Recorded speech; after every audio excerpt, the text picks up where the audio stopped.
भारतीय न्यूज, सीधा, सटीक और निष्पक्ष। नमस्कार, मैं हूं तपस्या त्यागी और आप देख रहे हैं भारतीय न्यूज। आइए नजर डालते हैं आज की मुख्य खबरों पर और शुरुआत करते हैं राष्ट्रीय खबरों से। अहमदाबाद विमान हादसे को 4 दिन बीत चुके हैं। इन 4 दिनों में 250 शवों का डीएनए सैंपल लिया गया है। 86 की पहचान की गई है, जबकि इनमें से 33 शव परिजन को सौंप दिए गए हैं। एम्बुलेंस के जरिए सिक्योरिटी के साथ शवों को उनके गृह नगर पहुंचाया जा रहा है।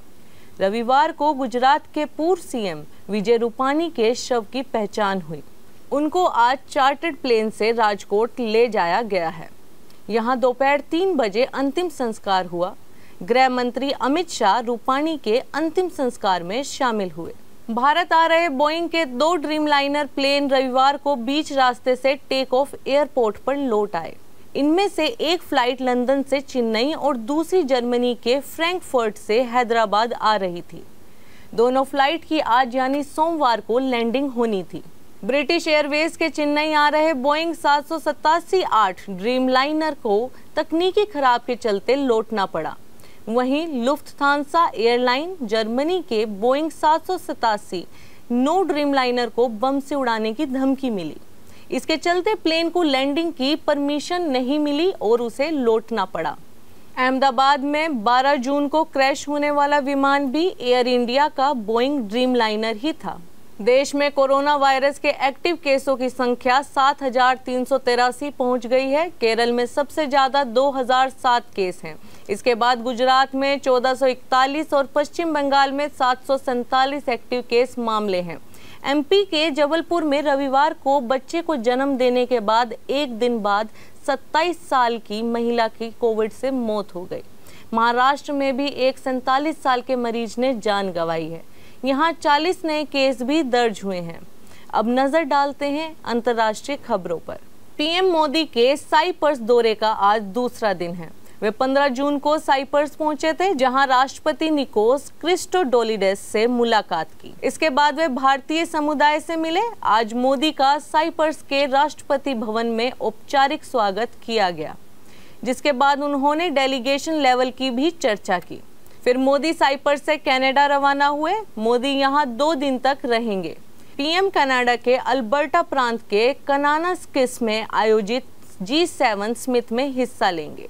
भारत को यह न्योता समिट शुरू होने से ठीक 10 दिन पहले मिला था। पीएम मोदी की कनाडा के पीएम मार्क कार्नी के साथ यह पहली मुलाकात है। जनवरी 2025 में जस्टिन ट्रूडो के इस्तीफा के बाद 14 मार्च को मार्क कार्नी कनाडा के नए पीएम बने थे। जस्टिन ट्रूडो के वक्त भारत कनाडा के संबंध में खटास आई थी। ईरान और इजराइल के बीच चौथे दिन भी लड़ाई जारी है। इजराइल ने रविवार रात ईरान के विदेश मंत्रालय पर हमला किया। इसमें 100 से ज्यादा लोग घायल हो गए। इससे एक दिन पहले इजरायली सेना ने ईरानी रक्षा मंत्रालय पर भी हमला किया था। ईरान के स्वास्थ्य मंत्रालय ने बताया कि इजरायली हमलों में अब तक 224 लोग मारे जा चुके हैं, जबकि 1277 से ज्यादा घायल हुए हैं। वहीं अमेरिका में स्थित ह्यूमन राइट्स एक्टिविस्ट ग्रुप ने ईरान में 406 लोगों के मारे जाने का दावा किया है। अब खबरें व्यापार जगत से।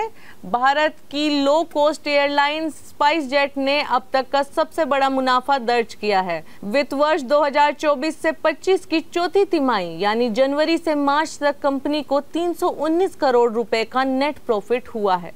ये पिछली तिमाही से 12 गुना ज्यादा है। अक्टूबर से दिसंबर के बीच कंपनी को 26 करोड़ रुपए का मुनाफा हुआ था। करीब 7 साल बाद पहली बार पूरे वित्त वर्ष में कंपनी फायदे में रही है। चौथी तिमाही में रिकॉर्ड प्रॉफिट के साथ साथ कंपनी ने 1942 करोड़ का रिवेन्यू जनरेट किया है। एरिस इंफ्रा सोल्यूशन लिमिटेड का इनिशियल पब्लिक ऑफर यानी IPO 18 जून को ओपन होगा। निवेशक इस इशू के लिए 20 जून तक बाइडिंग कर सकेंगे। 25 जून को कंपनी के share Bombay stock exchange BSE और नेशनल स्टॉक एक्सचेंज NSE पर लिस्ट होंगे। इस इशू के जरिए कंपनी टोटल 499.60 करोड़ जुटाना चाहती है। कंपनी इशू में 2.25 करोड़ फ्रेश शेयर्स जारी करेगी। इस इशू में कंपनी के मौजूदा निवेशक या प्रोमोटर ऑफर फॉर सेल यानी OFS के जरिए एक भी शेयर नहीं बेचेंगे। अब खबरें खेल जगत से। टीम इंडिया के टेस्ट कप्तान शुभमन गिल ने कहा कि वे इंग्लैंड सीरीज के लिए बहुत उत्साहित हैं। उन्होंने पूर्व क्रिकेटर दिनेश कार्तिक को दिए इंटरव्यू में बताया कि विराट भाई के टेस्ट कप्तानी में बहुत कुछ सीखा है। जस्सी भाई की फिटनेस को देखते हुए फैसला लेंगे कि उन्हें कौन से मुकाबलों में रेस्ट देना है। दिनेश कार्तिक ने इंग्लैंड के स्काई स्पोर्ट्स चैनल के लिए शुभमन गिल का इंटरव्यू लिया। शार्दुल ठाकुर ने बेकनहम में खेले गए इंट्रा स्क्वाड मैच में भारत ए की ओर से 68 गेंदों में नाबाद 122 रन की शानदार पारी खेली। इसके साथ ही उन्होंने इंग्लैंड के खिलाफ पहले टेस्ट मैच के लिए प्लेइंग 11 में अपनी दावेदारी पेश की। तीसरे दिन ठाकुर भारत की पारी में शतक लगाने वाले दूसरे खिलाड़ी बने।